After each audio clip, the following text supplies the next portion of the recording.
7th of March 2019, Thursday, 8:03 p.m. My name is James and this is Slopfest. Welcome back. It's your weekly dose of weirdness and exploration into the minds of strange people doing oh so strange things. On this show, we take a couple of weird news stories, we pit them against each other, we throw them into a ring, and we see who comes out on top.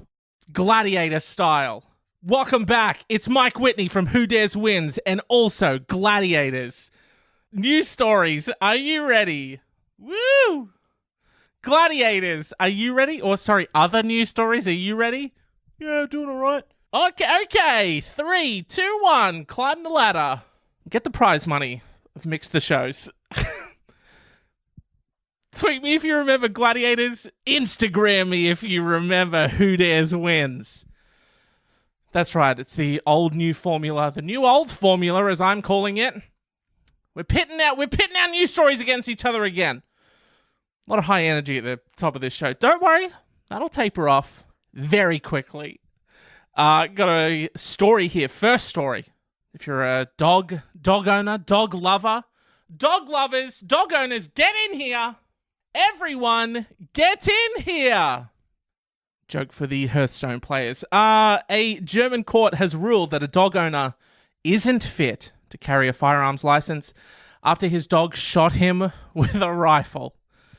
The Munich Administrative Court on Tuesday dismissed the man's appeal against an earlier decision by Bavarian authorities to withdraw his license to own a rifle as well as a hunting permit. Sorry, I get so fired up. You know, you get shot by one fucking dog and it follows me around for the rest of my life. Thanks a lot. I'm so sick of, all this red tape around guns lately. I'm just so sick of it. Oh, I'm not very careful with loaded guns, and then my dog shoots me with one. One time, by the way. We don't talk about all the other times where my dog didn't shoot me with a gun. The decision followed a 2016 incident in which the man, a passionate hunter, according to this news outlet, a passionate hunter. I got a passion for hunting stuff down and killing it. The passionate hunter was shot in the arm after his dog managed to release the trigger on a loaded rifle that was lying in his car. Now, it's Australia, so obviously don't know a lot about guns, but pretty sure you don't have the gun loaded in the backseat of your car while you're driving it around. You don't drive your gun around with bullets in it. I feel like. Is that... Tweet me, gun owners. The court ruled the hunter couldn't be relied upon, quote, because it must be assumed that he will handle firearms and ammunition carelessly in the future as well. The man whose name wasn't released can appeal the verdict. Can't imagine why he didn't want his name released. But I'm gonna look in delving into this story because I'm thinking like, guy gets shot by his dog. You get shot by a dog. Okay, let those words sink into you for a minute, okay? A dog shot a man. Now, you're probably thinking, pretty rare. I was also thinking that. I thought maybe you've got better odds of being struck by lightning whilst simultaneously winning the lottery.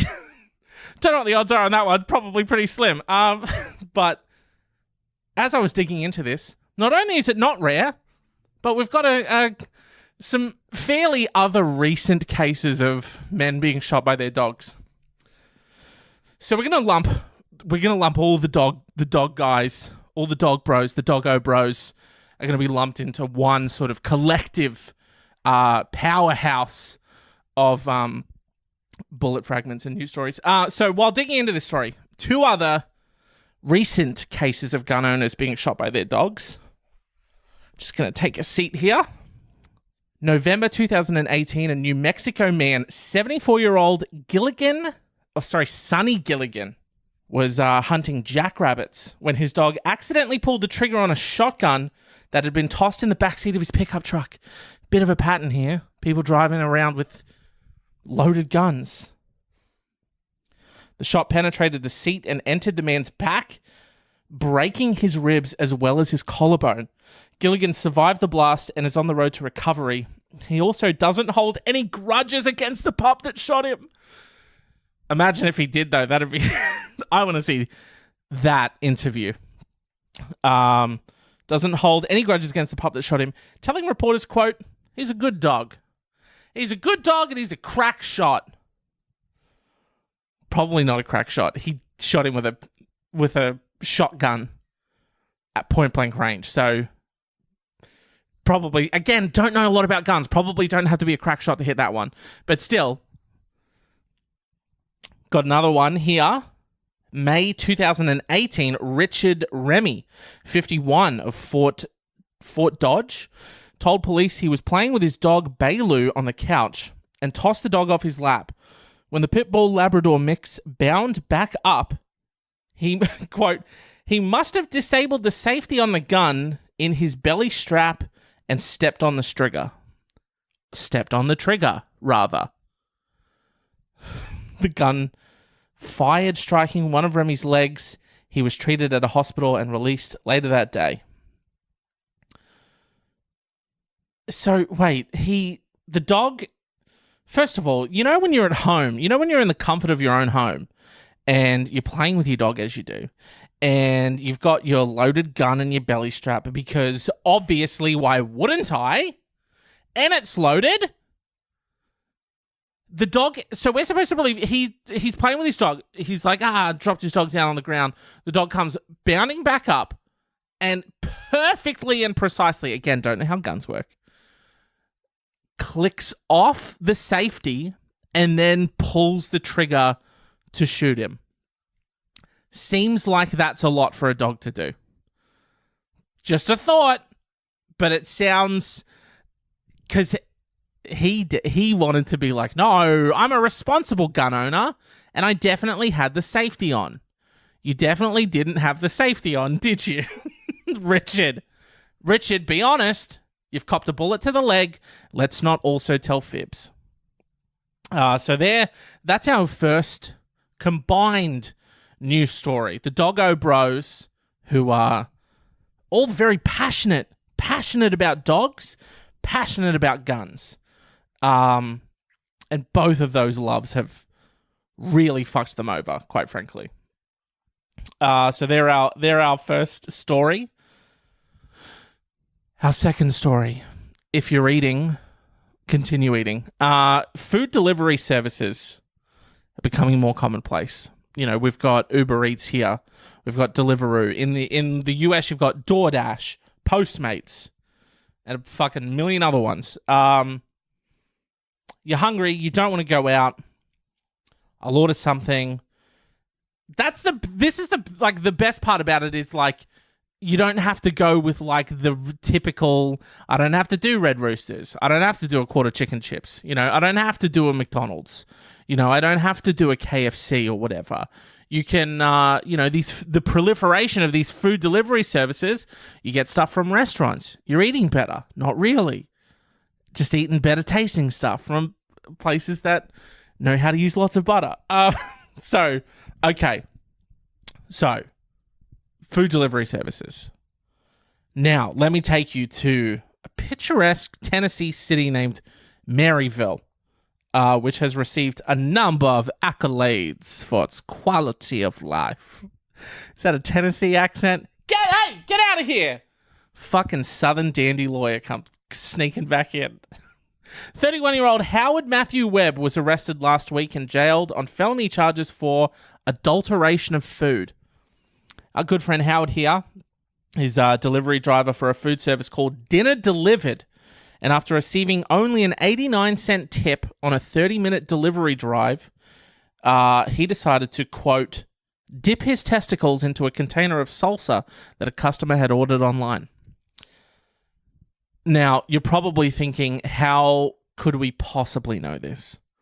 How could you possibly know that, what's his name again? Is it Matthew or is it Howard? Howie. Our good old Dinner Delivered friend Howie. How could you possibly know that he dipped this sack in my salsa? How did he sack my salsa? Was there a pube in the salsa? Was that the giveaway? And we've sort of put two and two pubes together. kind of. Or maybe he filmed it and put it on the internet. Because that's what you do when you do a crime. The delivery driver allegedly recorded the act and posted a video online while someone in the background said, "This is what you get when you give an 89-cent tip for an almost 30-minute drive." Dinner Delivered said the food service has fired the driver and forwarded information about him to authorities as well. Webb remains behind bars pending a March 12 hearing. His arrest warrant says they picked up food for the delivery from a local Mexican restaurant. The company issued a refund for the tainted food. And, of course, Dinner Delivered delivers you a full service where you receive your food. And very much like on this podcast, I'd like to service you. Should have thought about that one before I said it. If you go to slopfestpod.com and you click on this episode and you go check out the post there, you can see the video of how we dip in the sack and the salsa. So, if you want to preview that Scott scandal, you can. So that's our second guy. I've thought it now, so I'm going to have to say it, aren't I? That's how this works. You know that because he's behind bars. So you absolutely know that. And this isn't me talking. This isn't James anymore, okay? This is the other inmates at the prison that he's been taken to. You know that someone's going to say, they're going to see the story and then see him in there, and someone's going to say very hilariously, let me see how that scrot tastes.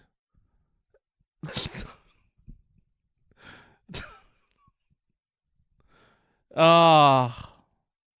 Yeah, thought of a worse one. Okay, I'm just going to say it and we're going to move on. Someone else is probably going to say... You got it. Oh, I have to now. Sorry, I have to get into the character. Okay, I'm in prison. You see him there. Someone says, let me see how that scrot tastes, boy. And then someone else comes in with, you got salsa nuts, you go get my burrito and sour cream. Was it as dirty to hear as it was for me to say the words and feel them come out of my mouth? Good. Now that there's a general sense of just a very thick air of us being uncomfortable now, let's move on to the third story, shall we? Jesus Christ. Police say a man wearing a gorilla suit broke into a Louisiana home and hid under a mattress before officers arrested him. As you do. Is this another one from Louisiana? Man, shit goes down Louisiana, apparently. News outlets quote Sulphur Police Department spokesman Mel Estes in Thursday reports as saying that officers saw Jermaine Morin walking through yards in a costume. They had received calls about a suspicious person looking into homes. How did that phone call go down? Because someone, if he's in a... hey, yes, hello, 911. Now, please, don't hang up on me, and I know how this sounds. There is a gorilla peering into people's homes. Now, I know how it's... They've gone. They've hung up. He was jailed on charges including resisting an officer, unauthorized entry, meth possession, ring-a-ding-ding. Found that I was waiting. I thought, how long is it going to be before meth shows up in this story? Well, there you go. Pretty soon into it. And wearing a mask. In Louisiana, a person convicted of wearing a mask in public can be sentenced to 3 years in prison for wearing a mask. What? Is that because of the whole V for Vendetta, 1%er thing? Clearly have a great memory. Occupy movement. That's what it is. Fuck. Jesus Christ. Exceptions are allowed for religious purposes or on holidays like Halloween and Mardi Gras. It's unclear if Moran has a lawyer who could comment. Well, what's the lawyer even going to say? My client is... He says innocent. Again, they did find him dressed as a gorilla under the mattress in someone else's home. So it's a little hard for him to really sort of bat this one away. But that's what he's going with. And I'm his legal representation. So that's what I've got to say. I always wonder if... You know how, like, at your job, you have to do, like, shitty stuff that you don't want to do. And, like, you might get unmotivated with that stuff. What's it like being a lawyer representing someone who you're, like, you super know did it? That's got to be, like, the shittiest fucking... You're just like, oh, my God. I have to use my skill. I went to university and got a degree, and I worked my way up in the law field. Clearly know a lot about things. And here I am, a fully fledged bar certified lawyer.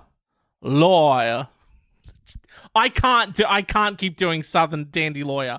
Anyway, you put in all this time and effort, and now you're representing someone, and you have to, like, put your skills to work to help someone who, you know, in your head, you're like, this motherfucker did it. He did it. And I've got to help him get off. Oh, lawyers, if you're listening. Email me, slutfestpodcast@gmail.com. How do you deal with it when you super know they did it? So that's our three. Those are our three contenders. If we can get Mike Whitney back in it. Mike? He's gone. Okay, well, I guess I'm reffing this Gladiator showdown. So we've got the Doggo Bros, the guys being shot by their man's best friend. Man's best friend, man's worst enemy. Then we've got Salsa Nuts, Doggo Bros, Salsa Nuts, and then we have our methed out gorilla friend, the gorilla suit guy. Now, obviously, it's so hard because I really want to be like the dog bros are the dummos, but come on, Salsa Nuts. You've filmed yourself dipping the sack into a salsa. Why? What is happening? I genuinely thought that the internet would make people more intelligent. I thought that. And now now the egg's on my bloody face. The salsa's on my nuts about this one. I look like a GD idiot. Because you have all of the information in your pocket. People are just like, I won't remember stuff. Fuck it. I'm not going to remember anything. I can just Google it if I need to. Then you've got, like, fucking... Sorry, again, like... No, fuck him. He chose to... Here I am thinking, like, I don't want to go in too much on him. But fuck this guy. He chose to not only... dip his sack into salsa, which is totally fucked. If you work somewhere and you're fucking with people's food, that's like such a massive breach of trust. It's totally fucked if you're fucking with people's food. But not only that, it's not like a hair or whatever. You dipped your nutsack in someone's food and then you filmed it like a fucking idiot and you put it on the internet. To what? Like... Be like, hey, what's up, Facebook? Welcome back to my next crazy delivery video. On today's episode, I'm scrot scandaling the fuck out of Dinner Delivered. What are you doing, mate? So he's obviously the winner. Crown, it's a crown. Don't worry, guys. The crown's really shit. It's not, when you get it, it's not good. So, you know, even though he's the winner... Well, no, he's the winner in this case. Fuck. Okay, well, I think Salsa Nuts absolutely takes the burrito on this one. If you agree or disagree, please let me know Hit me up on social media at Slopfest Podcast on your Facebook, your Twitter, your Instagram. Let me know what you think. Do you think Doggo Bros, Salsa Nuts, or Gorilla Suit? Who do you think? It's got to be Salsa Nuts. I mean, come on.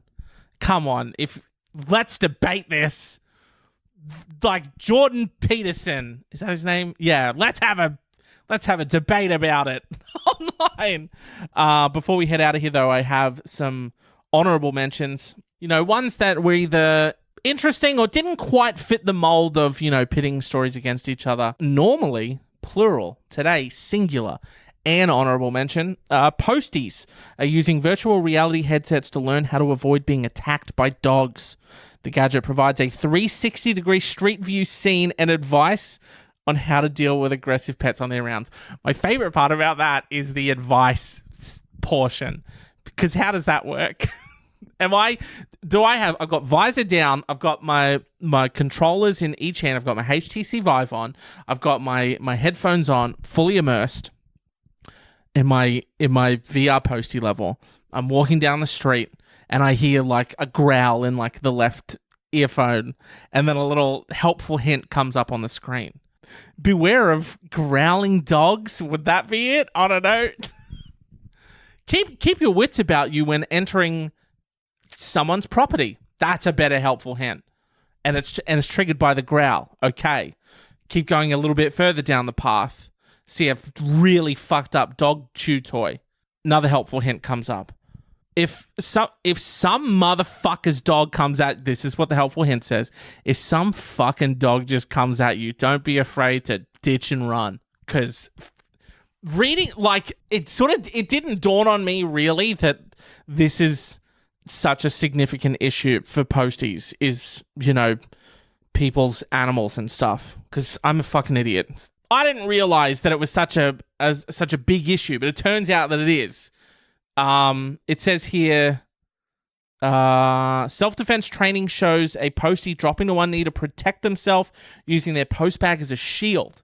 As a shield, sacrificing your male to protect themselves from your fucking shitty dog. It says here the move comes after a string of horrific attacks in which rogue pets have bitten off fingers, thumbs, and even a nose. Like, it didn't dawn on me that this is a thing that posties face when they go to their job. Oh, I just want to like fucking deliver your mail to you and just fucking live my life. And now I've got to like bob and weave and use my bag as a fucking shield to fend off your crazy dog. Now a finger's gone. Crazy. The new computer program called Dogbite, which is my favorite. It's spelled Dogbyte. Oh, so many silly names on this one. I love it. The new Dogbite computer program urges posties to look for signs that a pet is present and not to take face value assertions that an animal is harmless. How would you take like it looks chill? Like, oh, that's a chill dog. But it turns out, deep down inside, it's a fucker. It also asks users what advice they would give to a new postman. If they make the wrong choice, the rookie is bitten. I'm assuming this is in the game. It's not some Pavlovian conditioning where they have a series of new postmen all standing there, in a line, terrified because they've just gotten out of postman school and postman training, and now they've gone out of the pan and into the flames. Jeff, you hear 3 barks and a growl. Do you A, leave the parcel in a different safe location, B, continue through the front gate, or C, take the package to the local post office? A, wrong! And then they have a fake jaw that they bring out and they clamp it onto him. They clip him with it. Pavlovian conditioning. That's how you get the Posties nimble, agile. This is so dumb because, like, I can't believe that this is a problem. It's crazy. Royal Mail. So this is like a UK thing, but still. Royal Mail has tried the system nearly 750 times since November. No attacks have occurred in more than half the areas where the units have been tested. What? They've tried the system nearly 750 times since November. No attacks have occurred in more than half the areas where the units have been tested. I'm confused by that one. James Barton, Royal Mail's online learning manager, said, "Over the years, we've tried to do lots of things about this. We've done big public awareness campaigns. We've done lots of videos, brochures, booklets, slogans, cards, posters, anything you can possibly think of. We've had a relatively steady reduction in attacks, but we still have around 2,200 a year, and that's an awful lot. 2,200 attacks? That's ridiculous. That figure is down from 5,000 5 years ago. Royal Mail has urged owners to secure pets at delivery times and fit letterbox cages or external post boxes." People aren't going to do that. You know what people are like. They're like, "Oh, I'm going to keep my dog outside, and also I'm not going to change anything. But if you get bitten, that's your fault." Mr. Barton was himself attacked in 2010 and left with permanent scarring. He says part of the problem with previous training was that workers believe an attack would never happen to them. Speaking at a tech conference in London, he added, "When a dog is about to attack you, everything goes into slow motion. You have a slight oh dear moment, and then you get bitten. There isn't a chance to do anything." Last year, Belfast's Posties suffered the highest number of dog attacks in Britain, 82. Brighton was second with 63, and Peterborough third with 56. It's so strange that they're putting Posties through VR training and self-defense courses just to protect themselves from people's animals. Isn't that nuts? Like, that's so crazy that they're having to do all of this just so they can bring people their mail. That's nuts. But that's going to do it for this episode. Head over to slopfestpod.com to get more in-depth show notes, images, and artwork for this and previous episodes. Slap a follow on the social media if you want to be notified when new episodes go live. And hey, while you're there, shoot me a bloody message. First of all, I want to know, one, who do you think should have won? Do you agree with me? Do you disagree with me? Why? Why not? Lots of questions for you to answer. So you better come over and answer them. Yeah, or let's just bloody have a chat while you're there, because why not?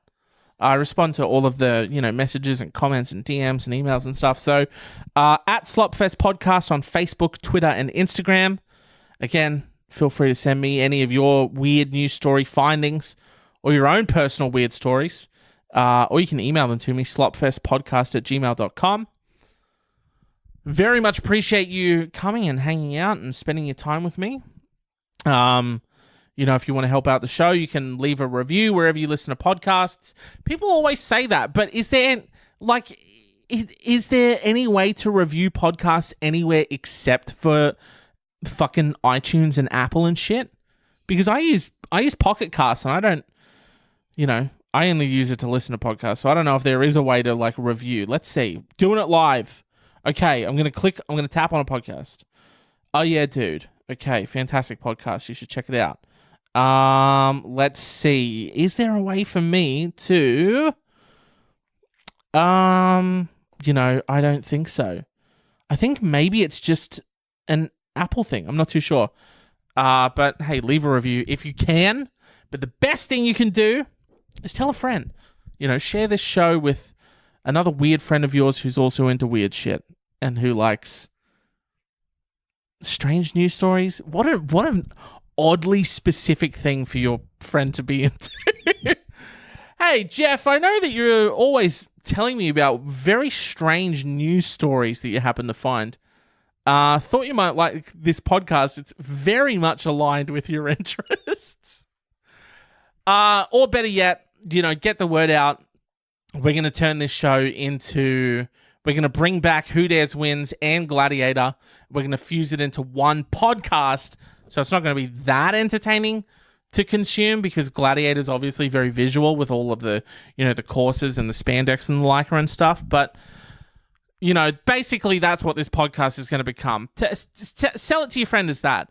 Hey, do you remember that show that used to be on Channel 7 on weekends at nighttime? And it was hosted by Michael Whitney and there were athletes. Would you call them athletes? Were the gladiators athletes?